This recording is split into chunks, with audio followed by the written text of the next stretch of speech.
Desa Banyu Urip merupakan salah satu desa yang terletak di selatan Pulau Lombok, yakni Kecamatan Praia Barat, Kabupaten Lombok Tengah, Provinsi Nusa Tenggara Barat. Secara geografis, Desa Banyu Urip memiliki luas wilayah seluas 11,5 km persegi yang terbagi menjadi 8 dusun, yakni Dusun Prapak, Dusun Pantek, Dusun Lengkok Mate, Dusun Pepekat, Dusun Menombe, Dusun Embung Tangar, Dusun Lendang Lantan, dan Dusun Gelondong. Desa Banyu Urip memiliki lahan persawahan yang cukup luas, yakni seluas 95 hektar are. Hal tersebut menjadikan mayoritas penduduk di sana menggantungkan hidupnya dengan cara bertani dan bercocok tanam.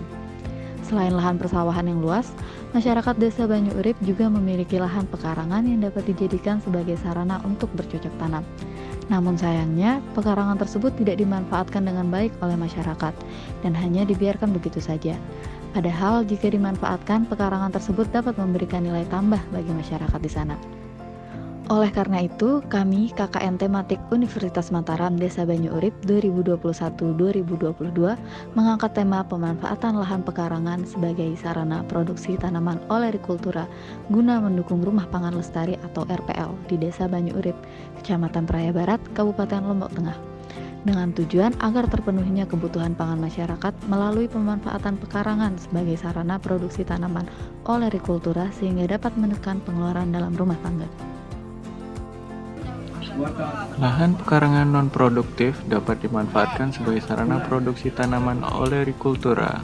Olerikultura merupakan jenis tanaman hortikultura dalam bentuk tanaman sayur dan mudah ditemui di lingkungan dekat rumah.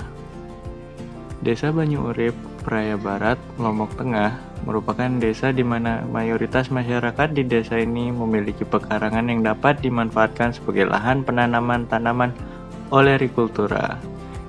Teknik budidaya yang dilakukan yaitu dengan cara kultur polybag.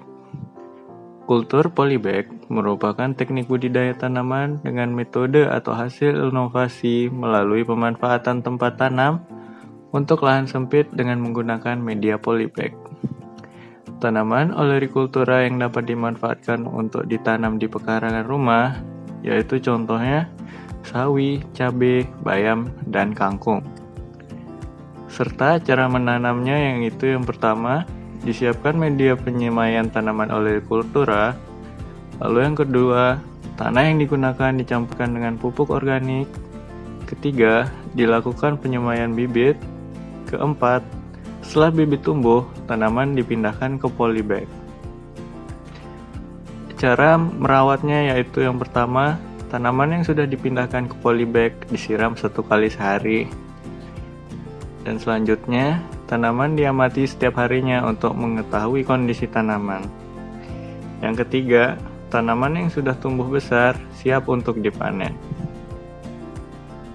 Salah satu upaya lain kami untuk mendukung kegiatan RPL tersebut, kami berinisiatif untuk mengadakan pelatihan pembuatan pupuk organik dan UMB dengan memanfaatkan kotoran ternak yang nantinya akan diolah sehingga dapat digunakan dalam media tanam RPL. Pupuk organik merupakan pupuk yang tersusun dari materi makhluk hidup seperti pelapukan sisa-sisa tanaman, hewan, dan manusia. Sumber bahan organik dapat berupa kompos, pupuk hijau, pupuk kandang, dan limbah ternak. Pupuk organik memiliki manfaat yang sangat banyak, seperti menggemburkan dan menyuburkan tanah, memperbaiki struktur tanah, memperbaiki sifat fisik dan kimia tanah, dan masih banyak manfaat lainnya. Adapun alat yang digunakan dalam pembuatan pupuk organik dapat berupa terpal, sekop, karung, cepang, kaos tangan, botol plastik, dan timbangan, sedangkan bahan-bahan yang digunakan ialah berupa kotoran ternak, kotoran sapi atau kambing, sekam padi, abu, molases, dan probiotik. Serta cara pembuatan pupuk organik sangatlah mudah, yaitu sebagai berikut. Yang pertama, siapkan alat dan bahan. Yang kedua, timbang semua bahan yang dibutuhkan.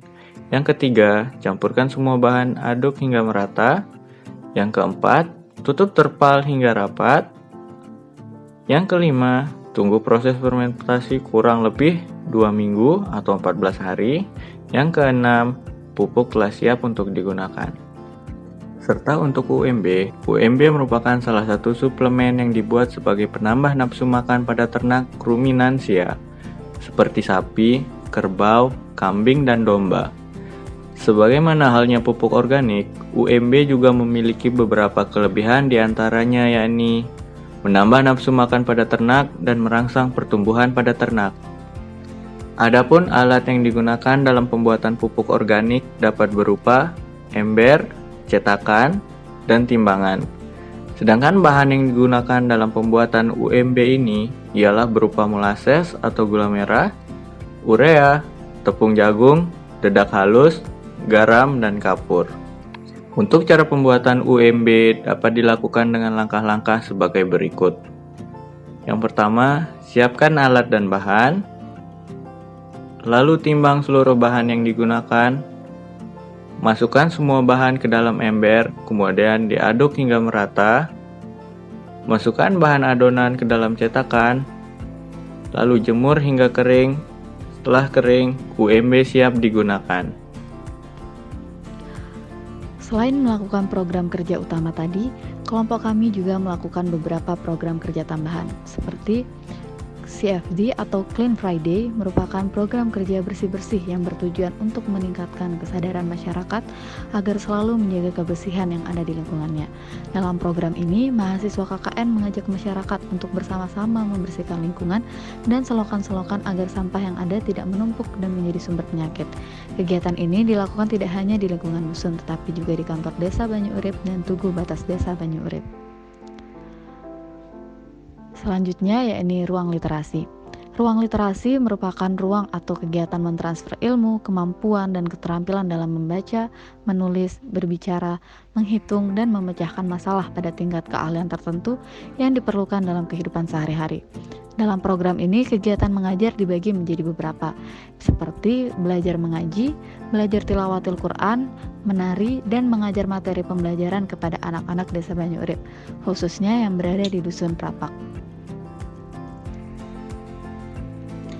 Selanjutnya yakni penyediaan bak sampah.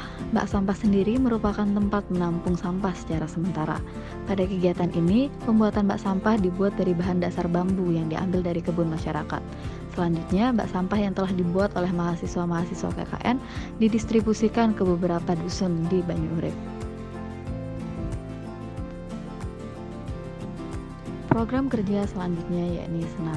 Senam sendiri merupakan salah satu bentuk kegiatan olahraga yang bertujuan untuk menyehatkan tubuh. Kegiatan senam ini difokuskan pada anak-anak TK dan sekolah dasar yang dilakukan setiap Sabtu pagi. Program kerja lainnya yakni Yasinan. Yasinan merupakan program tambahan yang dilakukan pada setiap malam Jumat di posko KKN. Yasinan biasanya dilakukan dengan membaca surah Yasin, Al-Kahfi, ayat-ayat pendek, dan saling menyimak bacaan Al-Quran masing-masing anggota KKN, serta diakhiri dengan acara makan bersama.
Kapan Banyu Urip? Semangat! Nah, ada